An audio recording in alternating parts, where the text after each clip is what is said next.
नमस्कार, बहुत स्वागत है आपका सुपरफास्ट छत्तीसगढ़ में खबरों के साथ मैं हूं रीनू यादव। सबसे पहले बात करेंगे कोरिया से बड़ी खबर की, जहां शहर में भालू घुस गया। स्थानीय निवासियों में दहशत का माहौल है। एक भालू कुएं में गिरा है, जान जोखिम में डालकर रेस्क्यू किया गया। कड़ी मशक्कत के बाद भालू को बाहर निकाला जा सका। डीएफओ की मौजूदगी में चला रेस्क्यू ऑपरेशन। बड़ी खबर आपको दे रहे हैं, जहां पर भालू शहरी इलाके में आ गया और इस दौरान पूरे कोरिया में हड़कंप से मच गई। स्थानीय जो निवासी हैं उनमें दहशत का माहौल बना और कुएं में एक भालू गिर गया। जान जोखिम में डालकर भालू को रेस्क्यू करना पड़ा। कड़ी मशक्कत के बाद भालू को बाहर निकाला जा सका। डीएफओ की मौजूदगी में रेस्क्यू ऑपरेशन चला और ये दो तस्वीरें आप देखिए, जहां पर ये 3 भालू आपको नजर आ रहे हैं। ऐसा लग रहा है कि पूरा एक परिवार है जो कि शहरी इलाके में आ चुका है और यहाँ पर विचरण कर रहा है। इनमें से ही एक भालू कुएं में जा गिरा। अब चूंकि कुएं में गिरने के दौरान जैसे ही लोगों को इस बात की जानकारी मिली, काफी जद्दोजहद के बाद डर के साथ इस भालू का रेस्क्यू किया गया। कोरिया से बड़ी खबर।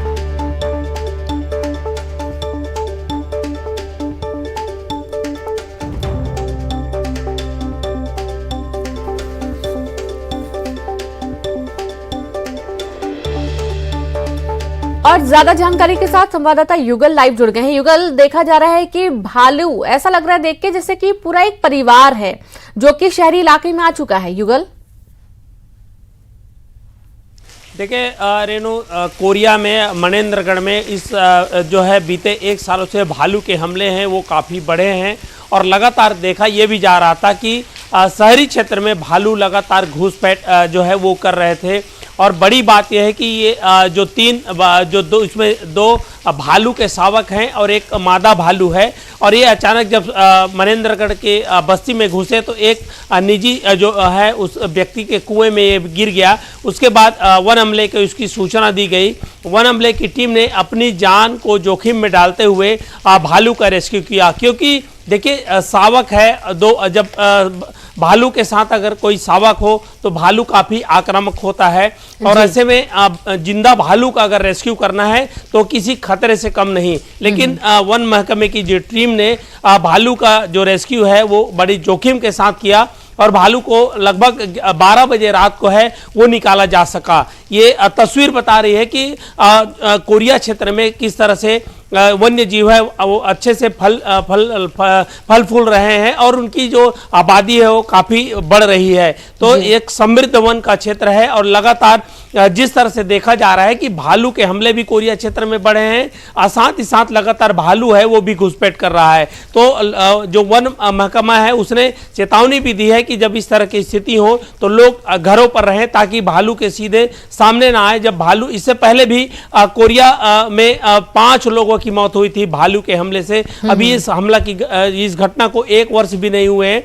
लगातार भालू के हमले होते हैं। भालू काफी आक्रामक होता है। जी रीनू, बिल्कुल, भालू काफी आक्रामक होता है और कुछ वक्त पहले ही खबरें साझा की गई थी जब भालू के हमले से लोगों की जान भी जा चुकी है। युगल, अब भालू का रेस्क्यू तो कर लिया गया है, लोगों को समझाइश भी दे दी गई, लेकिन लोग कब तक घरों के अंदर रहेंगे? उनको अपने कामकाज के लिए घर से बाहर निकलना ही पड़ेगा। बारिश का मौसम है, गर्मी का मौसम है, चाहे किसी भी तरीके से उनको अपने जीवन यापन के लिए घर से बाहर निकलना तो स्वाभाविक सी बात है। ऐसा कोई इंतजाम क्यों नहीं वन विभाग करता है कि जो जंगली जानवर हैं वो जंगल की तरफ ही रहे, शहरी क्षेत्र में ना विचरण करने पहुंचे?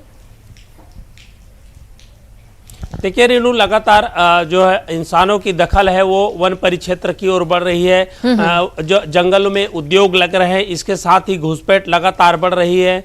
तो चाहे वो भालू हो, हाथी हो या फिर अन्य जीव हैं, वो शहरों की आ जाते हैं। दरअसल हम उनके क्षेत्रों में लगातार जो घुसपैठ कर रहे हैं, सीमाएं मनुष्यों की है वो जंगल की ओर अतिक्रमण है वो बढ़ रहा है। यही वजह है कि भालू सहित कई अन्य जो जंगली खतरनाक जो जीव है वो थोड़ा कंफ्यूज होते हैं और यही वजह है कि जंगल से वो शहर की ओर रुख कर लेते हैं। बिल्कुल, और इस पूरे मामले में बहुत गहनता से विचार करने की जरूरत है युगल, ताकि जो जंगली जीव हैं उनको भी दिक्कत ना हो, शहर वासियों को भी दिक्कत ना हो, क्योंकि यदि इन दोनों का मेल होगा तो जाहिर सी बात है विध्वंस होगा और झगड़े, और इसमें किसी न किसी की जान जरूर जानी है। शुक्रिया आपका तमाम जानकारी के लिए।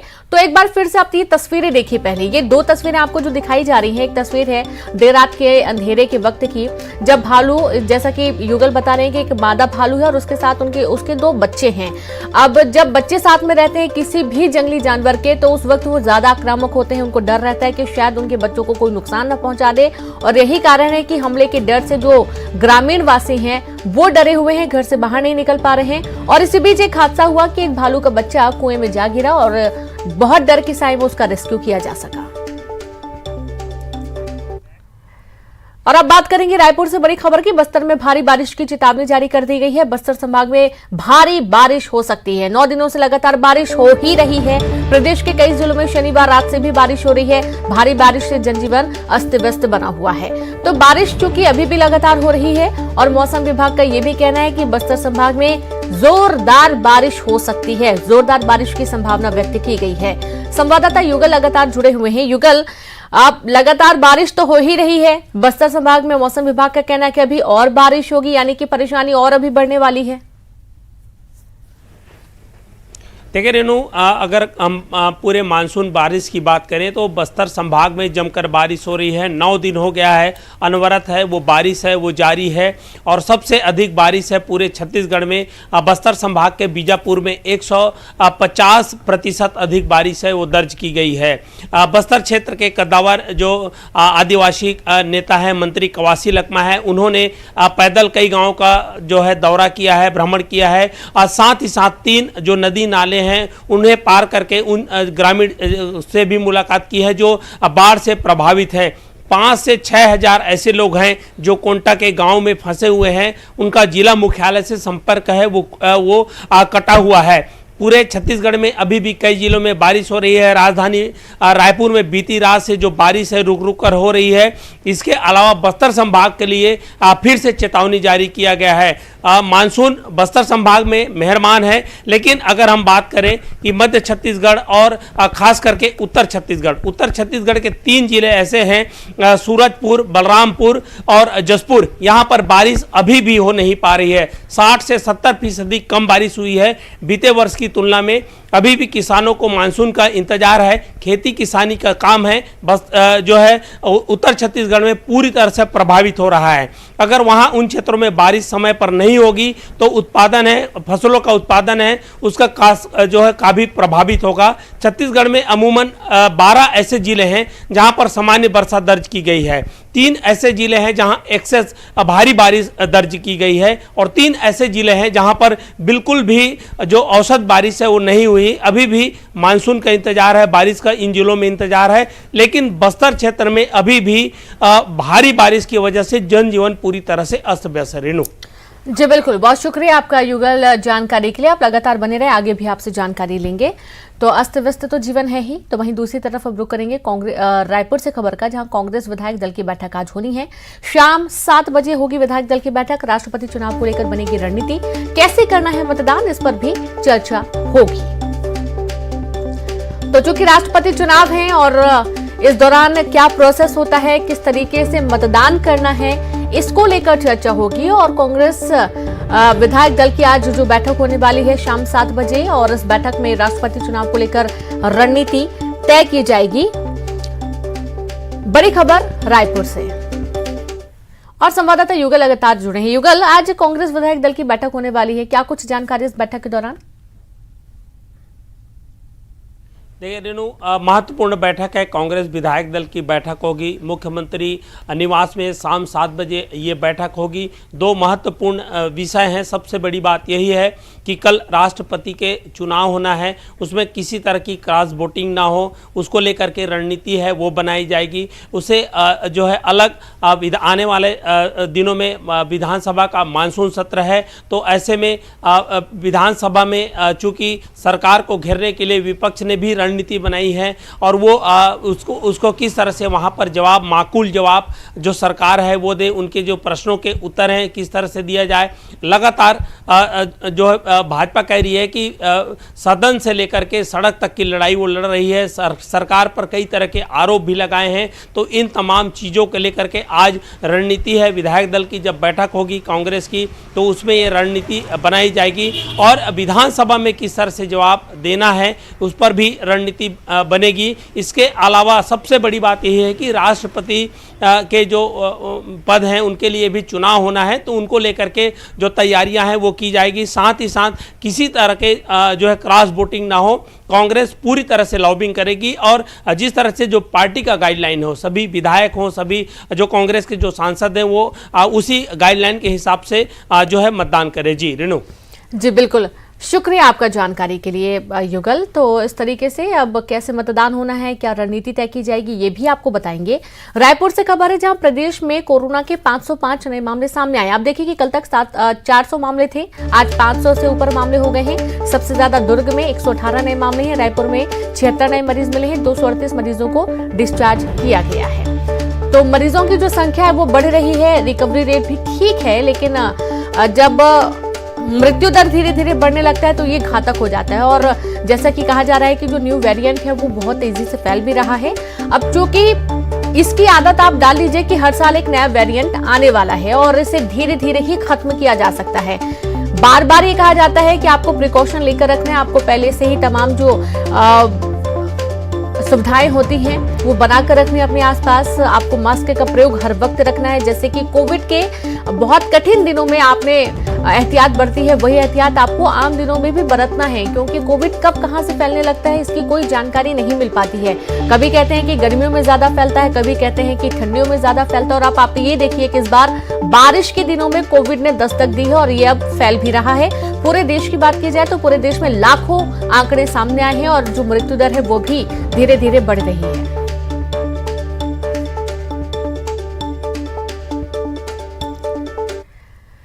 कांकेर से खबर है, 21 अधिकारियों को कारण बताओ नोटिस जारी किया गया है। कांकेर कलेक्टर प्रियंका शुक्ला ने जारी किया नोटिस। 14 जनपद सीईओ 7 वरिष्ठ कृषि विस्तार अधिकारियों को नोटिस दिया गया।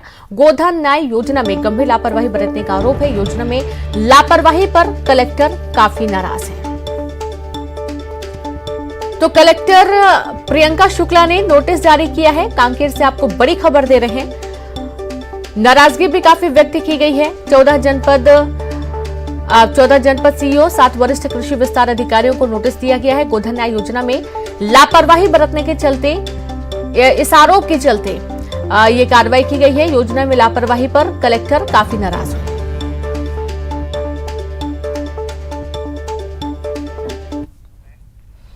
बस्तर के बुर्कापाल नक्सली हमले के मामले में जेल में बंद 105 ग्रामीण केंद्रीय जेल जगदलपुर से रिहा कर दिए गए हैं।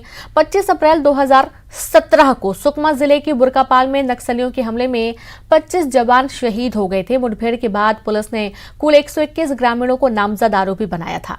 ग्रामीणों के खिलाफ नक्सली होने अथवा नक्सलियों के सहयोगी होने का आरोप लगाया गया था, जिसे दंतेवाड़ा की NIA कोर्ट ने 126 में से 105 ग्रामीणों को साक्ष्य के अभाव और सबूतों के ना होने पर फैसला सुनाते हुए बरी करने का फैसला सुनाया। इससे पहले भी विभिन्न मामलों के 700 से अधिक निर्दोष आदिवासी ग्रामीणों को रिहा किया गया।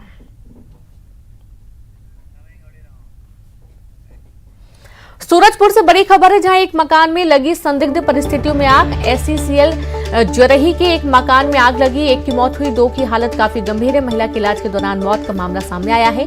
2 बच्चों की हालत काफी गंभीर है। कॉलोनी वासियों ने आग को बुझाया। अब आग कैसे लगी है ये जांच का विषय बना हुआ है। बड़ी खबर आपको दे रहे हैं सूरजपुर से, जहां पर एक मकान में संदिग्ध परिस्थितियों में आग लग गई। SCCL जरही के एक मकान में आग लगी और एक की मौत हुई है, 2 की हालत काफी गंभीर है। महिला का इलाज के दौरान महिला की मौत हुई है। 2 बच्चों की हालत गंभीर बताई जा रही है। कॉलोनी वासियों ने कड़ी मशक्कत के बाद आग को बुझाया है। अब सवाल यह है कि आखिरकार आग लगी कैसे। ये पूरा मामला दरअसल जांच का विषय बना हुआ है।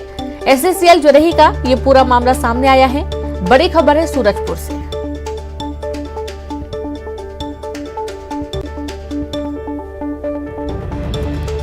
तो संदिग्ध परिस्थितियों में आग लगने की बात कही जा रही है, जहां एक महिला की मौत हुई है, 2 बच्चे गंभीर रूप से झुलस गए हैं।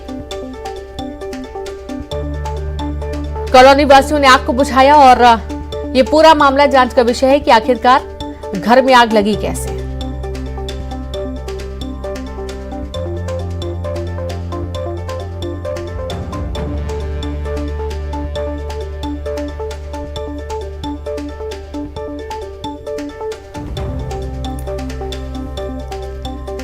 तो ये जो पूरा मामला है, ये पूरा मामला काफी संदिग्ध माना जा रहा है, क्योंकि जिस वक्त ये आग लगी उस वक्त घर में महिला और 2 बच्चे मौजूद थे और इलाज के दौरान महिला की मौत हो गई।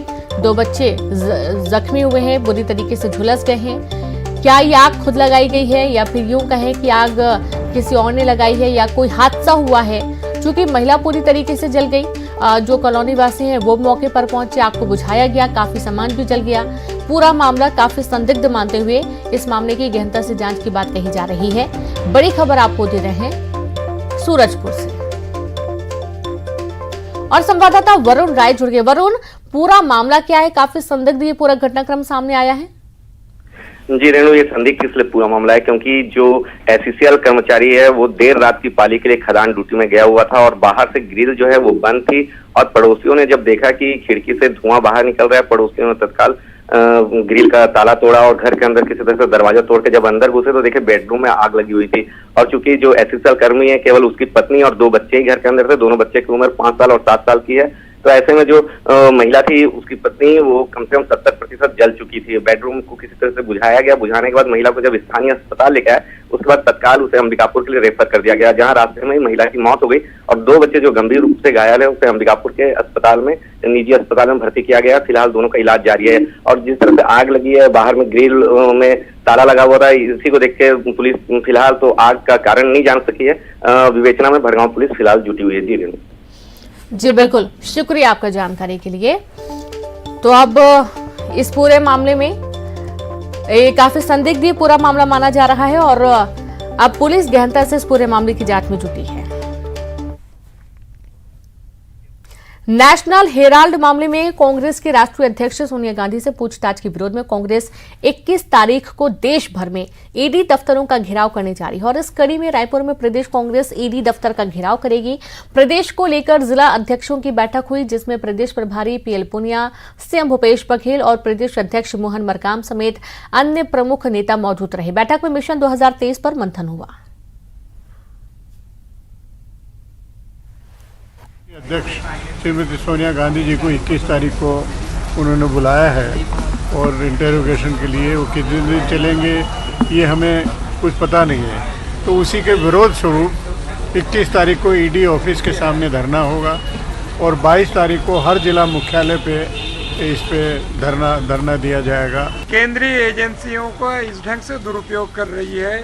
अभी लोकसभा सत्र चल रहा है और हमारी सम्मानीय राष्ट्रीय अध्यक्षा हैं और सांसद भी हैं, लोकसभा में भाग लेना नहीं देना चाह रही है और 21 तारीख को फिर से ईडी बुला रही है। तो उसके विरोध में हम हर प्रदेश मुख्यालय में हम बृहद धरना दे रहे हैं। मंत्री टीएस सिंहदेव ने पंचायत मंत्री के पद से इस्तीफा दे दिया है, लेकिन टीएस सिंहदेव स्वास्थ्य मंत्री बने रहेंगे। वहीं उनके पास जो भी मंत्रालय है वो उनके पास ही बने रहेंगे।